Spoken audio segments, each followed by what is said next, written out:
शरीयत bill pass किया है उसके लिए आगे कैसे मराहिल तय किए जाएँ, इस सोच और फिक्र और उस पर गौर करने के लिए हम इकट्ठा हुए हैं। अल्लाह रब्बुल इज़्ज़त हमें इसमें कामयाबी अता फरमाए। हुकूमत चाहती है कि पूरे मुल्क में NRC नाफिज करके हिंदुस्तानी मुसलमानों को दलितों से बदतर मुकाम पर पहुंचा दिया जाए।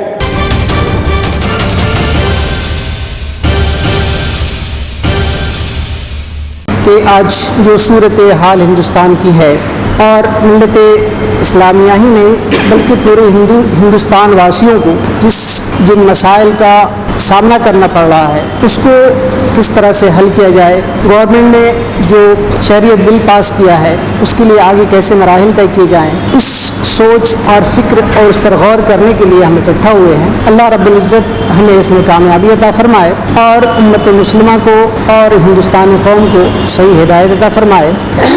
बात शरीयत बिल की है या आगे पीछे के जो मसाइल थे या आगे आने वाले हैं, उसमें यह है कि हमारा इत्तेहाद सबसे अहम है। हम जब तक एक प्लेटफार्म पे मुत्तहिद नहीं होंगे, नहीं आएंगे, हमारा कोई भी अमल काबिल कबूल नहीं होगा।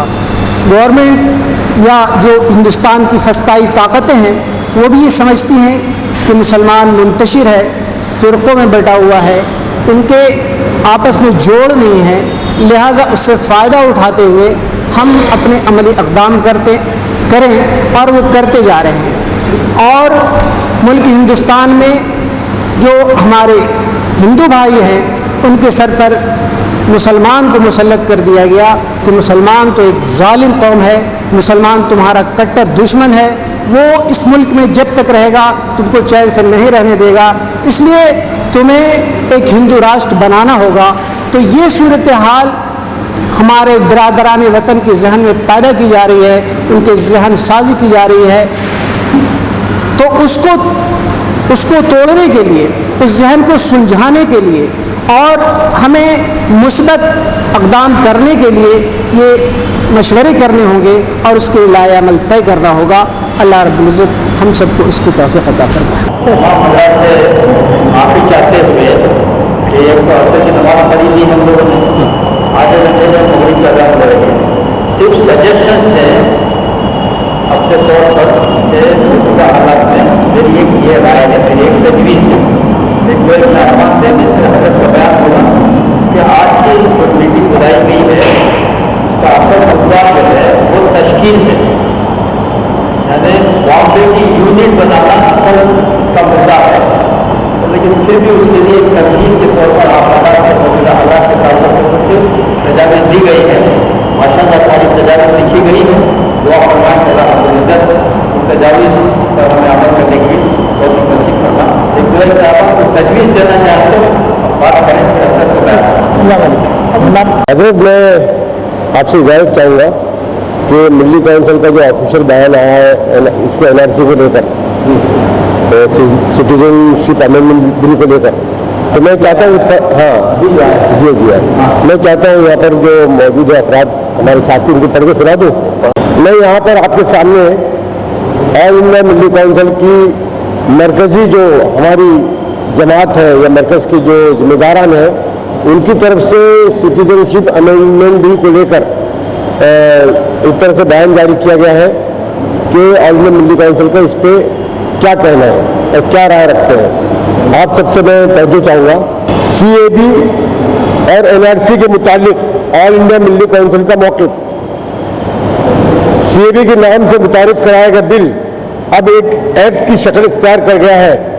इसका मतलब है कि 1955 के शहरियत कानून में तरमीम कर दी गई है और ये तय किया गया है कि पाकिस्तान, बांग्लादेश और अफगानिस्तान में रहने वाली अक़लियत के अफराद हिंदू, सिख, ईसाई, बुद्धिस्ट, पारसी और जैनी जो हिंदुस्तान आ गए और वो कम से कम 6 सालों से यहाँ गैर कानूनी तौर पर ज़िंदगी गुजार रहे हैं, उन्हें ही शहरियत दी जाएगी।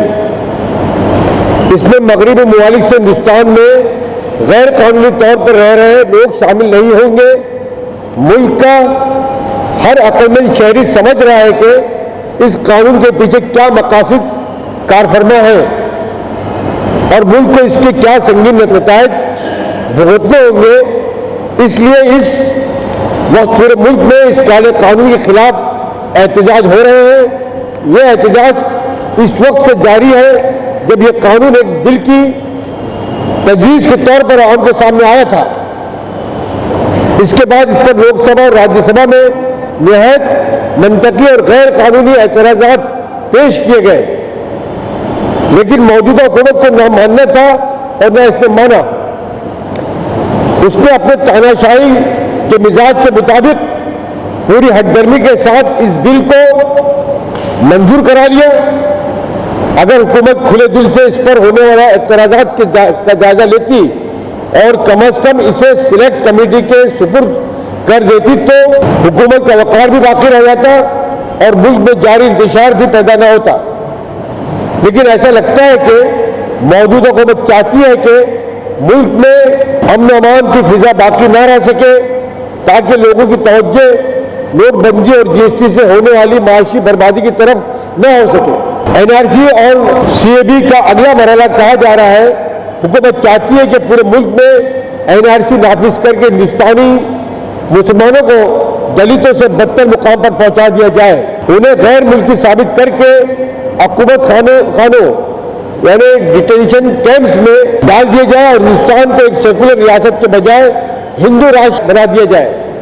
अगरचे हुकूमत की तरफ से एनआरसी को सिर्फ एक रजिस्टर के तौर पर मुतारिफ कराया जा रहा है, लेकिन वज़ीर दाखिला के बयानात और मौजूदा हुकूमत के हिंदुत्ववादी तेवर देखते हुए ये बात यकीनी तौर पर कही जा सकती है कि एनआरसी का मकसद मुसलमानों के खिलाफ गैर कानूनी कार्रवाई के अलावा कुछ नहीं है। इन दोनों मसाइल पर ऑल इंडिया मिल्ली काउंसिल का मौक़िफ़ बहुत साफ है। काउंसिल का मानना है कि सीएबी और एनआरसी आईन हिंद के बुनियादी उसूल, उसकी रूह और मकसद के मुनाफी है, क्योंकि आईन हिंद में किसी भी जात, बरादरी, मजहब, इलाका और जबान की बुनियाद पर कोई इम्तियाज न किए जाने पर सबसे ज्यादा जोर दिया गया है। आईन हिंद दफा 14 के भी सरियत खिलाफ वर्जी करता है। लिहाजा काउंसिल न सिर्फ इन दोनों को सख्त मजम्मत और तजदीद करती है, बल्कि हर हिंदुस्तानी शहरी से इस बात की अपील करती है कि मुल्की सतह पर इनके खिलाफ जद्दोजहद की जाए और अवामी राय हमवार करने के साथ साथ हुकूमत पर दबाव बनाने का मरकजी हुकूमत इस बिल को वापस ले या खुद आवाम इस बिल को रिजेक्ट कर दे।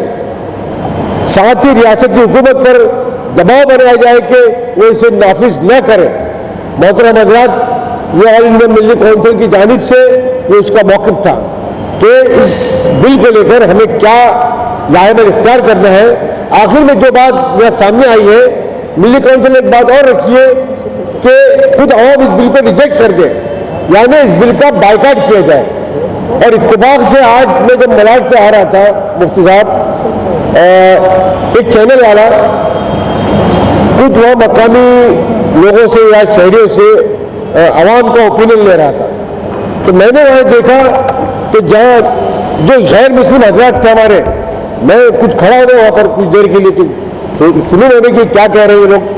तो उसका जो सवाल था ये था कि एनआरसी या सिटीजनशिप अमेंडमेंट बिल जो हुकूमत लेकर आई है, क्या आप इससे खुश हैं? तकरीबन मेरे सामने जितने लोग थे वहाँ पर सब ने कहा कि हम खुश हैं। वहाँ एंकर ये बता रहा था कि पाकिस्तान में जिस तरह से हिंदुओं पर जुल्म होता है और यहाँ पर हिंदुस्तान में मुसलमानों को आज़ादी दी गई है, इत्तेफाक से गलती से मेरे सामने बढ़ गया कि सर आपकी राय भी जानना चाहते हैं। मेरा राय तो आप उससे मांग रहे हो जिसने इस मुल्क को बनाया है, इस मुल्क के अंदर हमारे आबाद ने कुर्बानियाँ दी है, आप उससे राय मांग रहे हैं। तो मैं आपको बता दूं, क्या ये हम सिटीजनशिप अमेंडमेंट बिल का मुकम्मल बाइकाट करते हैं और हिंदुस्तान भर में हम जाएंगे कि कोई भी मुसलमान इसका फॉर्म ही ना भरे, हम इसको सिरे से रिजेक्ट करते हैं क्या? ये इत्तेफाक की बात है कि मेरी ज़बान से बात निकली एक आम मुसलमान की हैसियत से, और वो बात मिल्ली काउंसिल कह रही है। अब हमारे यहाँ मौजूद जिम्मेदारान मुछारा साहब है, अतर साहब है, मौलाना रिफाई साहब है, शाहिद नासिर साहब है, निज़ामुद्दीन शेख साहब है और दीगर हज़रात जो राय यहाँ पेश करते हैं इंशाअल्लाह। ऑल इंडिया मिल्ली काउंसिल मुंबई यूनिट मोहतरमा फराना शाह साहबा है जो भी यहाँ राय होगी इंशाल्लाह मुंबई यूनिट जो है उस पर पूरी तरह से अमल करेगी और इंशाल्लाह हम अपने कदम पे आगे बढ़ाएंगे। शुक्रिया। जज़ाकल्लाह खैर, आप सब लोगों ने हमें इतनी इज्जत दी। आज के जो हालात है उस पर हमें ये गौर करना है, जैसे कि वो भाई ने कहा कि आप लोग क्या स्ट्रैटेजी बना रहे हैं, आगे चलकर कुछ होगा तो क्या हेल्प करेंगे। सबसे पहले ज़रूरी है कि हम पहले अपने आप ही सारे जो डॉक्यूमेंट्स ज़रूरी है एनआरसी के लिए वो हम खुद अपने लिए जमा करें। उसके बाद हमारे घर वालों के डॉक्यूमेंट्स जमा करें, हमारे आस पड़ोस में जिनको तकलीफ़ है, जिनके पास डॉक्यूमेंट्स नहीं है, उन्हें मदद करें कि कैसे डॉक्यूमेंट्स आपको जमा करना है, क्या करना है। क्योंकि ये एनआरसी का जो स्ट्रैटेजी है वो अगले साल शुरू होने वाली है, मोस्टली अप्रैल से।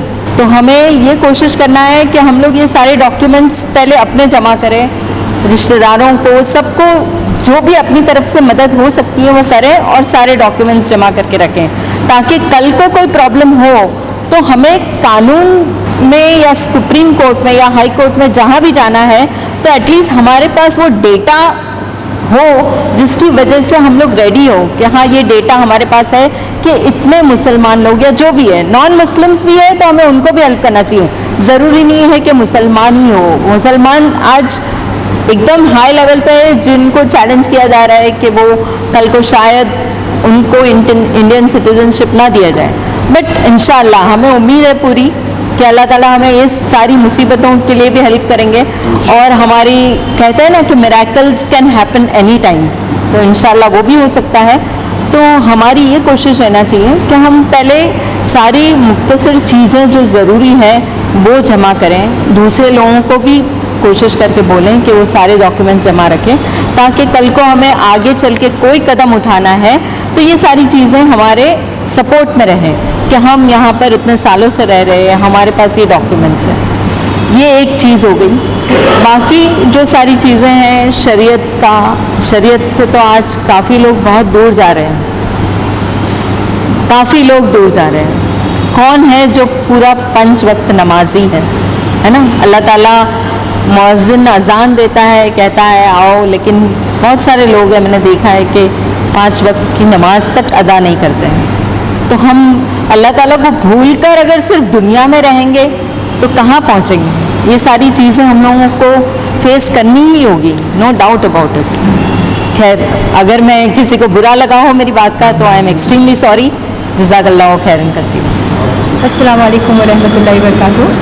मेरा नाम रज़िया इब्राहिम खलते है और मैं कुरान की क्लास लेती हूँ और मैं हाउस वाइफ हूँ।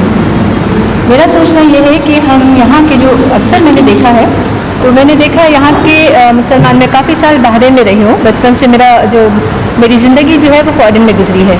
लेकिन हिंदुस्तान में आने के बाद, चूँकि मैं नहीं चाहती थी इस मुल्क में आऊँ, मैं सच्चाई शॉर्ट में मैं बताती हूँ कि मुझे यहाँ हिंदू मुस्लिम का, मैं पाकिस्तानी स्कूल से मैंने स्टडी हासिल की है 12th तक, और यहाँ के चूँकि हिंदुस्तान मुझे ऐसा लगता था कि शायद हिंदुओं का मुल्क है, सही नहीं है। तो मैं अपने हमेशा पापा से कहती थी कि हम हिंदुस्तान नहीं जाएंगे, या तो हम बहरीन में रहेंगे या पाकिस्तान जाएंगे। तो मेरे पापा कहते थे कि नहीं, हिंदुस्तान हमारा मुल्क है, यहाँ के सारे हम लोग भाई बहन, हिंदू और मुस्लिम भाई भाई जैसे रहते हैं। जब भी कुछ हो जाता है तो हिंदू भी हमारी हेल्प करते हैं। तो यहाँ आने के बाद जब मैंने यहाँ का सिस्टम देखा तो माशाल्लाह मुझे पापा की बात याद आती थी कि सही में यहाँ पे जो है वो सब मिलजुल के रहते हैं। लेकिन जब से ये हुकूमत आई है मैंने देखा है कि हिंदुओं के दिलों में इन लोगों ने बहुत ज़्यादा मुसलमानों के ख़िलाफ़ जो है वो जहर भर दिया है। और मैं इस पॉइंट पे आती हूँ, आज के जो हालात हैं, अब के जो हालात हैं, ये बहुत ही ख़राब और बहुत नासाज होते जा रहे हैं और उसके लिए हमें कदम बढ़ाना पड़ेगा हम सबको। वो इस तरह से कि हमें अपने घर की औरतों को और बच्चों को साथ लेके चलना पड़ेगा।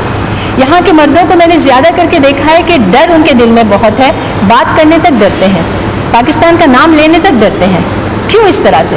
वो एक अपनी जगह मुल्क है और पहले तो एक ही मुल्क था, भले वो अलग हो चुका है, वो हमारा मुल्क अब नहीं है, लेकिन मैंने देखा कि उसका नाम लेने के लिए डरते कि कहीं ये यहाँ के जो लोग हैं वो हमें वहाँ का शहरी ना समझ लें, या उसका हम जैसे हम उसकी हिमायत करते हैं ये ना समझ लें, इस बात से डरते हैं। खैर, तो अब जो है वो हमें अपने लेडीज़ को, अपनी औरतों को, अपने बच्चों को भी साथ लेके हमें चलना होगा। अगर हमें रास्ते पे उतरना पड़े तो भी हमें अपने औरतों को और बच्चों को भी लेके चलना पड़ेगा। यहाँ के मर्द ये सोचते हैं कि अगर खुद भी नहीं आते हैं और ये सोचते हैं कि हमारा घर, हमारे बच्चे, हमारी बीवी, उसका क्या होगा। और जैसे कि कुरान में है कि कुरान शरीफ में अल्लाह ताला फरमाता है कि वो अपने घरों से चिपके बैठते हैं। जब उनको निकलने के लिए कहा जाता है अल्लाह और अल्लाह के रसूल की राह में, तो वो निकलते नहीं है। आज वो वक्त नहीं है, लेकिन आज ये वक्त है कि मुसलमानों के लिए हमें निकलना होगा, इस्लाम के लिए हमें निकलना होगा। सिर्फ यहाँ पे लड़ाई मुसलमानों की नहीं है, यहाँ पे हमारे दीन की लड़ाई है, हमारे इस्लाम की लड़ाई है, और उसके लिए हमें निकलना होगा। हमारी अपनी औरतों को मजबूत करना होगा। ये नहीं कि या फिर कुछ मर्द ऐसे कहते हैं कि हम खुद ही मतलब खुद भी नहीं निकलते, लेडीज़ को भी नहीं निकलने देते अगर वो निकलना चाहे तो। जैसे कभी प्रोटेस्ट होता है, अपनी औरतों को निकलने नहीं देते, ना खुद निकलते हैं। हमें ये देखना चाहिए प्रोटेस्ट किसके लिए निकाला गया है, हमारे अपने हक के लिए निकाला गया है। तो अगर हम नहीं निकलेंगे तो कौन निकलेगा? जो निकालते हैं प्रोटेस्ट के लिए, जो आगे बढ़ते हैं, वो हम सब के लिए निकलते हैं। क्या हम उनको अकेला छोड़ दें जैसे इमाम हुसैन को अकेला छोड़ा गया? क्या हम इस तरह से लोगों को अकेला छोड़ दें? आखिर वो आग जो है वो गरीबों से होते होते अमीरों के घरों तक जरूर पहुंचेगी। और मारा जाता है हमेशा गरीब, झोपड़पट्टी वाले मारे जाते हैं। जब भी कभी ये होता है, लड़ाई होती है, तो वो लोग मारे जाते हैं। और हमें ऐसे लगता है हम तो सेफ हैं, लेकिन हम सेफ नहीं है। वो लड़ाई हम तक आएगी, पहुंचेगी। इसके लिए आज हमें निकलना होगा। और यहाँ पे मैं अपने सब तमाम भाइयों से मैं ये गुजारिश करती हूँ कि अपने अपने दोस्तों में, अपने सोसाइटी में, अपने जो आप माशाल्लाह बहुत अच्छी ओहदे पर हैं, अच्छे आपके ग्रुप हैं, तो उनमें अपने दोस्तों को, अपने साथियों को लेके चलें, उनको उठाएं, उनको जगाएं। और हमें उठना होगा, ज़रूर हमें उठना होगा। जो आज हालात जो चल रहे हैं जिसकी वजह से कि दूसरे मज़हब के लोगों को जो है वो नेशनलिटी दी जाएगी, अगर वो बाहर से आते हैं, मुसलमानों को नहीं दी जाएगी। वो क्यों? हमारा हक है यहाँ पर, और अगर वो उनको नहीं दी जाएगी तो ये भी होता है कि वहाँ के लोग, ज़्यादा लोग जो हैं वो गैर मुस्लिम ही हैं, जिनको ये हमारा भारत, हमारा हिंदुस्तान जो है वो अपने अंदर लेना चाहता है, उनको नेशनलिटी देना चाहता है, और मुसलमानों को नहीं। लेकिन यहाँ पे मुसलमानों की मेजॉरिटी कम हो जाएगी, और हमसे हमारे घर, हमारी मस्जिदें, यहाँ तक कि हमारा ईमान भी छीना जा सकता है। तो उसके लिए हम अभी से तैयार रहना पड़ेगा। और जब जब ऐसे हालात होते हैं तो हमें कंधे से कंधा मिला के हमें निकलना पड़ेगा। और ये इस वक्त इसलिए हो रहा है कि उन्होंने ये ध्यान दी है, ये देखा है कि मुसलमान जो फिरके में बिटे हुए हैं। हमारे मस्जिदों पर लगा रहता है कि सुन्नी यहाँ पे ना आए, शिया यहाँ पे ना आए, हनफी यहाँ पे ना आए। अलग अलग मस्जिदों पे या तो उनके ऊपर चार्ज लगाया जाएगा या उनको मारा जाएगा। क्यों ऐसा? तो हमें ये हमारी जो उल्मा है उनको हमें ठीक करना होगा, उनको समझाना होगा। अगर इस तरह से उल्मा हमको ये सबक सिखाते हैं तो उनका साथ हमें नहीं देना चाहिए। हमारे बच्चों को ये तैयार करना चाहिए कि हम फिरके में नहीं हैं, हम सब एक हैं। और इस तरह की मस्जिदों में और इस तरह के दर्स वगैरह जो होते हैं उसमें हमें जाने से बिल्कुल हमें बाज आना चाहिए, ताकि हम लोग सब जो है वो एक हो जाएं। जज़ाकल्लाह खैर। और मैं बहुत बहुत शुक्रिया मानती हूँ कि मुझे बात करने का मौका दिया गया और इस आपकी तंजीम का एक हिस्सा बनाया गया। जज़ाकल्लाह खैर। अस्सलाम वालेकुम व रहमतुल्लाहि व बरकातुहू। हर ज़ुबान में, हिंदी में, इंग्लिश में, उर्दू में, हर मस्जिद वाले उसको लगाए ताकि लोगों को भी पता चले। मस्जिद वाले ऐलान भी कराया जाए जुमा को कि भाई इस तरह के ये पेपर लोग तलाशना शुरू करें, ढूंढना शुरू करें। कोई ज़रूरी नहीं कि आप आज होगा, लेकिन आप कोशिश करें, लोगों को पता चले। लोगों को पता तो है, लेकिन हमें कौन सा पेपर इंतज़ाम करना है। अब कुछ लोग, अभी कल के पेपर आपने पढ़ा होगा, वो कुछ एक बांग्लादेशी लड़के, वो सिर्फ पैन कार्ड और आधार कार्ड की बुनियाद पर वो गई थी कोर्ट के अंदर, कोर्ट ने उसको रिजेक्ट कर दिया। तो मुसलमानों को या तो अच्छा, सिर्फ इसमें मुसलमान को आप शामिल ना करें, अपने मोहल्ले के एक एक फ़र्द को आप शामिल करें और एक मोहल्ला वाइज ग्रुप बना लें कि इतने लोग इस मोहल्ले के तमाम लोगों के पेपर को दुरुस्त करें। और वो मस्जिद के मातहत अगर करते हैं तो एक अच्छा मैसेज है कि मस्जिद सिर्फ मुसलमानों की नहीं है, कुरान सिर्फ मुसलमानों का नहीं है। और ये हमेशा हिंदू मुस्लिम, मुस्लिम हिंदू, हम लोग जुमले भी इस्तेमाल ना करें, सिर्फ इंसान। कुरान हमेशा कहता है हुदल लिन्नास, ये हिदायत है लोगों के लिए। कब कहा हुदल लिलमुस्लिमीन? हमने अल्लाह के रसूल को काफतल लिन्नास, हमने आपको तमाम लोगों के लिए रसूल बना के भेजा। कुरान हमेशा नास कहता है, हम मुसलमान बोलते हैं। ये जुमले इस्तेमाल करना बंद करें, सिर्फ इंसान करें, अपने मोहल्ले के हर फर्द को जोड़े और खैरखाई का जज्बा ये वाज़ेह होना चाहिए। इसी का नाम है शहादत नास। बस जज़ाकल्लाह खैर। ये जो इम्पोर्टेंस है इसको अगर नहीं लेंगे तो एक ऐसा मौका आएगा जो क्रिटिकल सिचुएशन है। उस क्रिटिकल सिचुएशन में हम ICU में आने के बाद में बचना बचाना बहुत तकलीफ होगा। तो आज है हमारा इम्पोर्टेंस का टाइमिंग है, मुझे ऐसा लगता है कि इम्पोर्टेंस का टाइम है, तो जिसमें बहुत ज़्यादा तवज्जो देना चाहिए। जो हमारे जो वक्त देते थे हमारे पर्सनल काम में, जो बिजनेस में, उसको थोड़ा सा वक्त निकाल के रोज़ाना कुछ घंटे या 2-3 घंटे निकाल करके इस पे जो हम काम करना चाहिए इंडिविजुअल लेवल पर और ग्रुप्स बना करके कुछ न कुछ इसका जो है रिजल्ट हमें जो है मिल जाए। तो इसके लिए जो भी जो है हम ग्रुप बना करके जो काम करेंगे इंशाल्लाह मैं तैयार हूँ। और 24 घंटे में एनी टाइम में जैसे ज़रूरत पड़ते हैं मैं 2-3 घंटे इसके लिए निकालने के लिए तैयार हूँ इंशाल्लाह।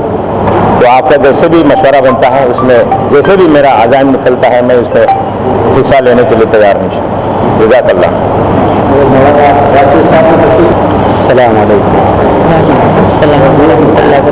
मेरा नाम मोहम्मद राशिद, पालमपुर से ताल्लुक़ है, गुजरात, और रहना मेरा क़याम गोरेगांव वेस्ट में है। तिजारत से मुंसलिक हूँ और एक खादिम हूँ जमीयत की तरफ से। ये कैब का मसला हो या NRC का मसला हो, हम सबको इसके ऊपर गौर फिक्र करना है। कैब मसला जो है वो तो मुस्तकिल तौर पर जमहूरियत के साथ में खिलवाड़ है। रहा मसला NRC का, NRC 2010 में भी 2015 में भी कोशिश की गई मगर नाकाम हुआ। मुल्क के अंदर लोगों की गिनती के लिए और उनके ख़ानदान की तहफ़्फ़ुज़ के लिए जो NRC का जो ये लोग काम कर रहे हैं हुकूमत की लाइन से, तो हमारा फ़र्ज़ बनता है कि हमारे जो कागज़ात है हुकूमत की लाइन से, राशन कार्ड हो, आधार कार्ड है, तो इन कागज़ात को हम मुकम्मल तौर पर ज़ाती तौर पर भी सही करें और हमारे औलाद के, हमारे रिश्तेदार और हमारे महल्ले वाले जहाँ तक हमारी पहुँच है उन तमाम के लिए हम मुकम्मल तौर पर कोशिश करें और उनकी खिदमत भी करें। ये हमारा फ़र्ज़ मनसबी है। हम ये कहेंगे कि जब वक्त आएगा तब देखेंगे, तो उसके पहले हमारे पास वक्त है, हम कागज़ात के मुकम्मल तौर पर तस्हीह कर दें। सारे कागज़ात में हमारे नाम स्पेलिंग के साथ में मुकम्मल तौर पर सही हो ताकि कहीं टकराव न हो और जिसकी वजह से हमारे कागज़ात रद्द बातिल कर दिए जाए, ऐसा काम न हो।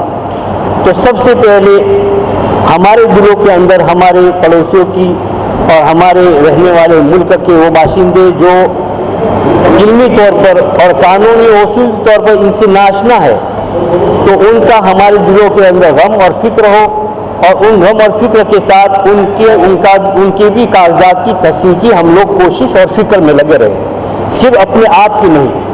तब तो जाके हम खैर उम्मत के अंदर हम शुमार होंगे। खैर उम्मत का ये सिर्फ तबलीग नहीं है, खैर उम्मत के अंदर बहुत सारी चीज़ें शामिल है, तो ये भी उम्मत के साथ में खैर खाई और भलाई का काम है। इसलिए मैं आप तमाम अहबाब से एक मौजबाना गुजारिश करता हूँ और दरख्वास्त है मेरी कि हम सारे के सारे साथी ज़ाहिरी तौर पर इन कागजात की भी तस्हीह करें और दूसरों रुजू इल्लाह करें, अल्लाह की तरफ रुजू करें। सारे लोगों के क़ुलूब का पलटना अल्लाह ही के कब्ज़े कुदरत में। अगर इन लोगों ने अपने नापाक अज़ाइम के अंदर मुल्क को तबाही और बर्बादी की तरफ ले जाने की कोशिश की होगी, तो हम सबसे पहले दुआ करेंगे अल्लाह उनको हिदायत देवे। अगर उनकी मुकद्दर में हिदायत नहीं है, अल्लाह ताला उनको सफ़े हस्ती से ख़त्म कर रहे। ये मखलूक है अल्लाह की। हर इंसान कोई प्रोडक्ट बनाता है तो सबसे पहले वो तोड़ने के लिए नहीं बनाता है, तो हम सबसे पहले उनके लिए रहमतुल लिल आलमीन जनाब नबी करीम सल्लल्लाहु अलैहि वसल्लम पूरी उम्मत के लिए रहमत है।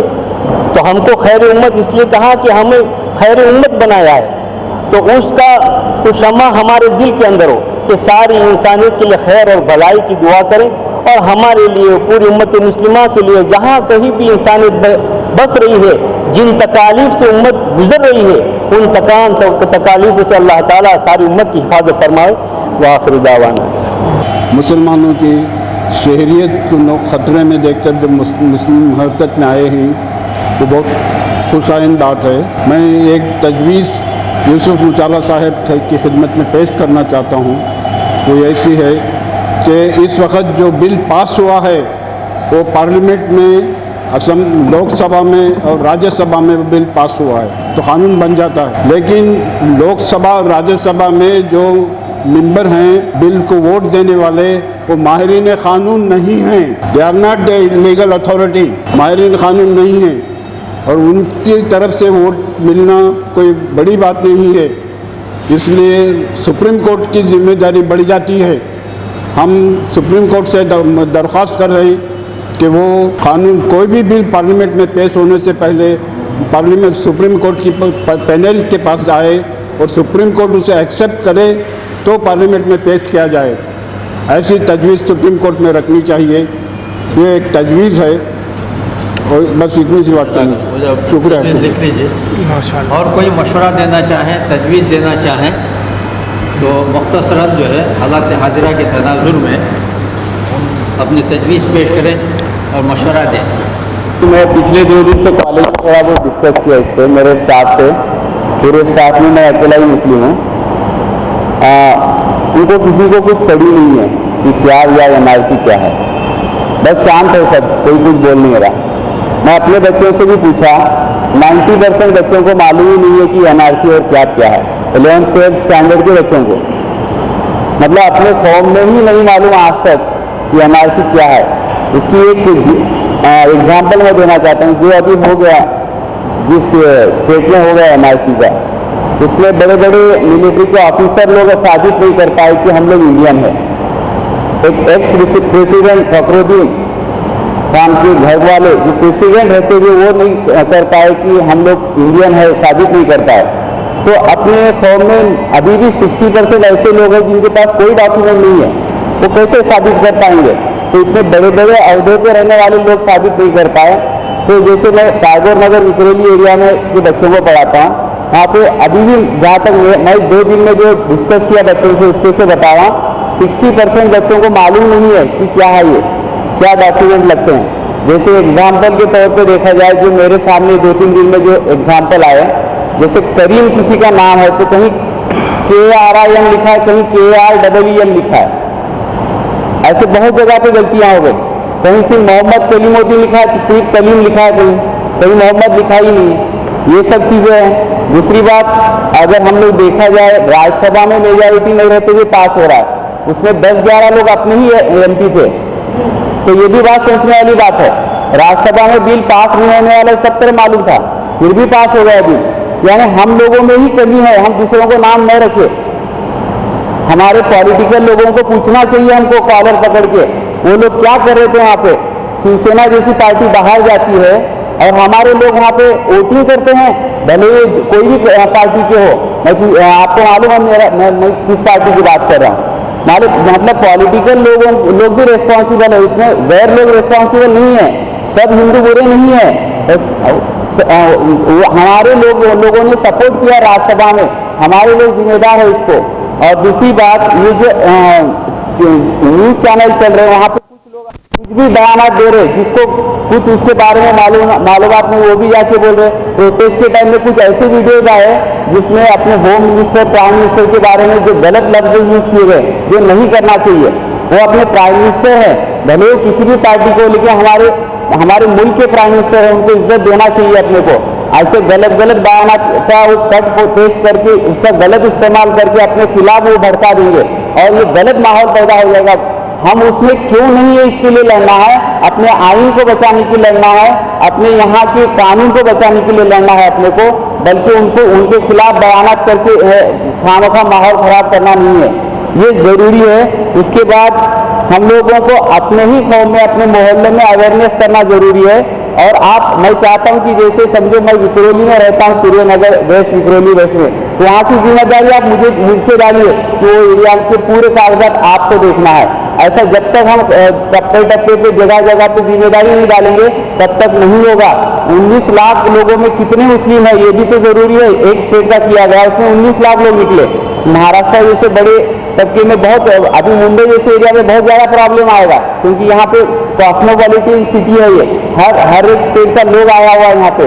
बहुत से ऐसे लोग हैं जिनके पास कोई डॉक्यूमेंट नहीं है, बहुत से ऐसे लोग हैं जिसके पास आधार कार्ड ही है, सिर्फ राशन कार्ड ही है, बाकी कोई डॉक्यूमेंट नहीं है। उनका बर्थ प्लेस उनको नहीं मालूम, दादा का नाम नहीं मालूम पोते को। ऐसे भी मैंने देखा है 2-4 दिन में, हमें पूछा है बच्चों को, दादा का नाम नहीं मालूम। तो ये सब चीज़ें हैं उसमें। उसके बाद हम लोग जो प्रोटेस्ट कर रहे हैं, प्रोटेस्ट में कुछ अलग ही चीज़ें निकल के आ रहे हैं। हम प्रोटेस्ट क्यों कर रहे हैं आधे लोगों को नहीं मालूम। उसमें सिर्फ भीड़ इकट्ठा कर रहे हैं हम लोग, जैसा वकील साहब बोले कि हम उसमें से एक्सक्लूडिंग क्यों है।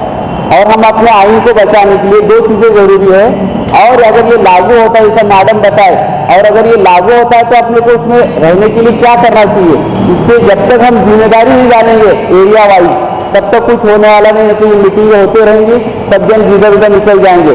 और इसमें 60% इलिटरेट मुस्लिम हैं, जिनको अपने हर एक आधार कार्ड पे नाम अलग है, पैन कार्ड पे नाम अलग है, रेशन कार्ड पे नाम अलग है, LC पे नाम अलग है, ट्रांसफर सर्टिफिकेट पे नाम अलग है। ऐसे मेरे खुद के ही 10th और 12th के अलग अलग स्पेलिंग है। तो गैजेट करना होगा इन लोगों को, गैजेट करके ये सब चीज़ें दुरुस्त करना होगा। इसके बारे में भी अवेयरनेस बहुत ज़रूरी है। नहीं तो ऐसे मीटिंगें होती रहेंगी, सब अपने अपने काम में रहेंगे। और जैसा राशि साहब ने बोला, ये फॉर्म सोई हुई है, जगाना पड़ेगा। हम सब सोए हुए हैं, और जब तक हम जिम्मेदारी नहीं डालेंगे तब तक इस पर प्रैक्टिकल कुछ नहीं होगा। नहीं तो थ्योरी बोलते जाएंगे सब लोग, प्रोसीजर बताते जाएंगे, कंक्लूजन रिजल्ट कुछ नहीं आएगा। अगर मैं ज़्यादा कुछ गलत बोला हूँ तो माफ़ी चाहता हूँ। हाँ, अस्सलाम वालेकुम। पूरे कंट्री में, पूरे वर्ल्ड में ये बताया जाता है कि मुसलमान आतंकवादी नहीं है। कुछ जाहिलों ने आतंकवादियत जैसे हरकतें की, जिसकी वजह से शरीफ मुसलमान भी और इस्लाम भी बदनाम हो गया। इस्लाम अमन और अमान का नाम है। मेरा नाम निसार अंसारी है। एज अ प्रोफेशन मैं फिजिक्स लेक्चरर हूँ। तो मैंने ये ऑब्जर्व किया है कि लोग हमेशा सजेशन देते हैं, सॉल्यूशन नहीं। मैं जानना चाहता हूँ कि अगर कल को कुछ लाख मुसलमान अगर उन्हें उनका नाम NRC में नहीं आता है, तो आप लोगों ने क्या प्लानिंग किया है? क्या उनके लिए कोई कोर्ट में जाके चलेगा? उसके लिए कोई प्लानिंग है? उसके लिए कोई इस्तेमाली कलेक्शन किया आप लोगों ने? या कौन से वो वकील हैं जिनके अंदर ये कैपेबिलिटी है क्या वो उनके लिए लड़ सके? ये सारी चीज़ें का कोई प्री प्लानिंग किया है क्या आप लोगों ने? अगर ये प्लानिंग किया है तो उन्हें पता चलना चाहिए, क्योंकि जो लोअर क्लास के लोग होते हैं वो आप तक अप्रोच कर ही नहीं सकते। इवन आप भी उन्हें अप्रोच नहीं कर सकते। जब आपके पास वो प्लेटफॉर्म होगा तो उस लोगों को ये कॉन्फिडेंस रहेगा। वो बैकग्राउंड में होना चाहिए, मुझे पता है, क्योंकि अदरवाइज वो लोग क्या करेंगे क्या वो अपनी आवाज़ को उठाएंगे नहीं। उन्हें ये रिलैक्सेशन रहेगा क्या, जिस तरह से आज NRC में बाकी मज़ाहिब के लोगों को पता है कि अगर हमारा नाम नहीं भी आया तो हमारे पास कोई प्रॉब्लम नहीं है, इनडायरेक्टली हम लोग यहाँ के सिटीज़न होंगे। लेकिन मुस्लिम के साथ ऐसा नहीं है। तो उनके लिए जो हायर अथॉरिटी के लोग हैं, अपर देन कॉमन पीपल, उन लोगों ने क्या प्लानिंग की है? और ये प्लानिंग करना कोई इतना बड़ा काम नहीं है, क्योंकि ये भी देखा जाए